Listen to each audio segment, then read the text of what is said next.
Salam hörmətli izləyicilər, bugün sizə WhatsApp kanalımıza paylaşdığımız dim blok suallarını izah etmək istəyirəm. Belə ki, bütün sualları yox, izləyicilərimiz hansını xahiş etmişlərsə, həmin sualları izah etmək istəyirəm. Siz də postlardan keçid edərək WhatsApp kanalımıza daxil olun və dim blok 2026 suallarını işləyin, özünüzü sınayın.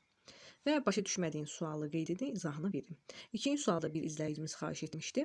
Hansı cümlələrdəki həmcins üzvlərdə altından xətt çəkilmiş hissələr ixtisar oluna bilər? Biz burada 2 məqama fikir verməliyik uşaqlar. Çünki bəzi çoxlar bunu səhv edir. Niyə? Çünki sualı yaxşı oxumursunuz. Bax, burada deyilir ki, hansı cümlələrdəki həmcins üzvlərdə altından xətt çəkilmiş hissələr. Həmcins üzvlər sözünə baxmayaraq, sadəcə altından xətt çəkənlərə baxırsınız, səhv yazanlar.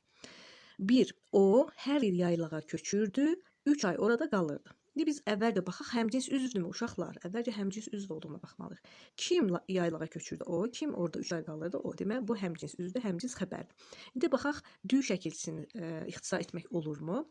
O hər il yaylağa köçür, 3 ay orada qalırdı. Bəli, düyünü biz ixtisar edə bildik. Çünki idi hissəciyi ixtisar etmək mümkündür. 1-i götürürük. 2. Orxan mətni köçürdü, sonra diqqətlə yoxladı. Burada dü şəkilçisi idi yox, keçmiş zamandır. Zaman şəkilçilə ixtisar etmək olmaz. Heç həmcins olsa da, həmcins olmasa da, yəni bu sözlər, bu cümlə daha doğrusu buradakı sözlər yenə də dü şəkilçisi burada düşə bilmir. Çünki zaman şəkilçisi, amma həmcinsdir. Bəli, kim mətni köçürdü? Orxan. Kim yoxladı? Orxan.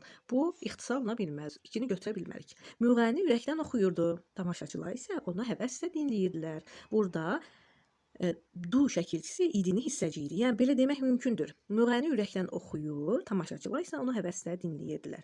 Du şəkilçisini ixtisar etmək olarmı? Olar. Amma bu bizim cavabımız deyil. Niyə? Çünki bu cümlə həmcins üzvlər deyil. Baxaq, bu nədir?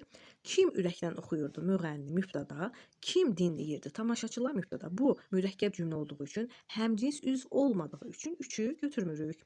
4. Lalə səsini mikrofona yazırmış, sonra da ona qulaq asırmış. Burada da mış imiş hissəci idi. İmiş hissəci ixtisar oluna bilir və baxırıq ki, burada həmcins üzvlər varmı? Kim mikrofona yazırmış? Lalə. Kim qulaq asırmış? Lalə. Məli sadə cümlədir. Yazırmış və qulaq asırmış həmcins xəbərlərdir. İmiş, yəni mışı ixtisar etmək mümkündür. 4-ü götürürük.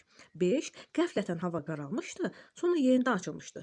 Nə qaralmışdı, nə açılmışdı? Hava. Bəli, burada həmcins xəbərlər var, amma mış burada nədir uşaqlar? Zaman şəkilçisidir. Zaman şəkilçisi də bayaq qeyd etdim ki, ixtisar oluna bilməz. Ona görə 5-i də götürmürük. Cavabımız sadəcə oldu 1, 4 və B bəndi.